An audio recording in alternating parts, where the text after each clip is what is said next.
What is the difference between programming and coding, and why is it actually kind of useful to know that?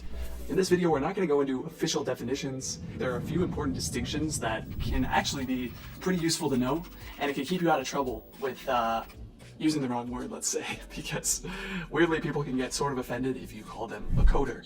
So let's get into it, and at the end you can let me know if you agree or disagree with my take on this. Okay, now let's start with programming, which is a set of instructions that define behavior. Now I could use real life examples like how we're programmed to get hungry and tired, check social media, talk about Pavlov's dogs and stuff like that, but I won't. What I'll say instead is that programming is the manifestation of logic. Programming equals logic. And this is why, in fact, many consider programming a close cousin of math, and why math majors are actually equally sought after for the top, most complex software engineering jobs. And in colleges, you'll find a class called discrete math, which is often specifically math for programming. Don't let that scare you though. You do not need a formal background in this stuff to become a great programmer, and you can figure a lot of it out as you go. But these are a few reasons why people call programming applied math. Ultimately, in the world of logic, you can think of math as the theoretical branch and programming as the practical branch. This logical basis is why, even though they look like code, you'll hear people say that CSS and HTML are not real programming languages. So it's not because they're back-end elitists, at least not in most